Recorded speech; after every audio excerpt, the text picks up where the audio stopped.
تو کسی محفل نعت میں حاضری ہوئی تو آج کل یہ بھی مسئلہ ہے. میں نے ان دوستوں سے کہا کہ میں شوق سے اس لیے آؤں گا کہ یہاں ایک نعت سننے اور سنانے کا ماحول ہوگا، ورنہ محافل نعت میں جاتے ہیں تو طبیعت و چاٹ ہو جاتی ہے.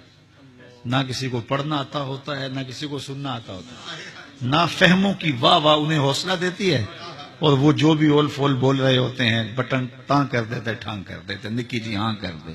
یہ کوئی نعت ہے؟ بازاری لفظ بولے جا رہے ہیں. یہاں تو زباں ہو محو توصیف و ثنا تو نعت کہتا ہوں، بنے جب دھڑکنے صلی اللہ تو نعت کہتا ہوں. یہ تو معمولی بات تو نہیں ہے. عرفی مشتا بھی رہے نعت است نہ صحرا. عرفی کہتا ہے یوں ہی نہ چل پڑنا نظر اٹھا کے، یہ کوئی صحرا نہیں ہے. یہاں قدم قدم پہ ہٹاتے ہیں، لے سانس بھی آہستہ کے دربار نبی ہے. تو بڑی نازک اور حساس بارگاہ ہے. یہاں تو لب کھولنے سے پہلے لفظ کھولنے پڑتے ہیں. اللہ اکبر. تو ایسا ہوتا ہے تو بعض کا ہوتا ہے سننے والے بھی سبحان اللہ پکار رہے ہوتے ہیں. ہے تو لطیفہ ہی، لیکن بات آگے اس سے بہت کچھ سمجھ میں آئے گا. آپ کے لاہور میں ایک بہت بڑی محفل نعت تھی، میں بھی بیٹھا تھا. تو ایک معروف سناخواں پڑھ رہے تھے اعلی حضرت کا کلام، اور کلام تھا کہ رہے گا یوں ہی ان کا چرچا رہے گا، پڑے خاک ہو جائیں جل جانور. تو ایک اور معروف سناخواں اٹھے اور ان کے کان میں کہا کہ اس کو یوں پڑھو، بڑھے گا یوں ہی ان کا چرچا بڑھے گا. تو انہوں نے یوں پڑھنا شروع کر دے. جتنے بھی مجلس تھی سارے جھومنے لگے. تو ایک صاحب میرے ساتھ بیٹھے تھے، انہوں نے مجھے دیکھا کہ ان کو جنبش نہیں ہوئی، پتہ نہیں سمجھ نہیں آئی. تو وہ میری طرف منہ کر کے کہنے لگے کہ مولانا کیسا ہے؟ میں نے کہا بندہ اعلی حضرت سے سیانا لگتا ہے.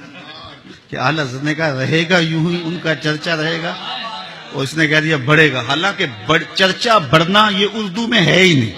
اردو میں کوئی روزمرہ ہی نہیں ہے، کوئی محاورہ ہی نہیں ہے. چرچا ہونا، چرچا کرنا، چرچا رہنا، یہ تین ہی باتیں ہیں. اور وہ داد رہ رہا ہے اور نافہم کہہ رہا ہے سبحان اللہ ماشاء اللہ کمال کر دی.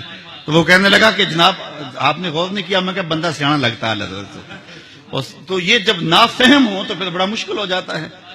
تو وہ ایسی ایک محفل نعت تھی، تو کسی نے وہ پڑھ دیا کہ وہ اپنا مقدمہ کیسے ہار سکتا ہے جس کے حضور وکیل ہوں.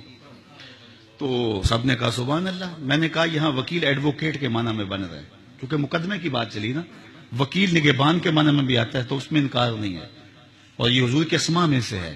لیکن یہاں وکیل بمعنی ایڈوکیٹ ہے، چونکہ مقدمے کی بات چل رہی ہے، تو معنی متعین یہ ہو رہا ہے. تو میں نے کہا یوں نہ کہو، حضور ہمارے وکیل نہیں ہیں، حضور ہمارے شفیع ہیں. وکیل اور شفیع میں فرق ہوتا ہے. وکیل جج کو کہتا ہے صاحب میرے موکل نے یہ جرم نہیں کیا لہذا چھوڑا جائے، جرم ثابت ہو تو پھر سزا پکی ہے.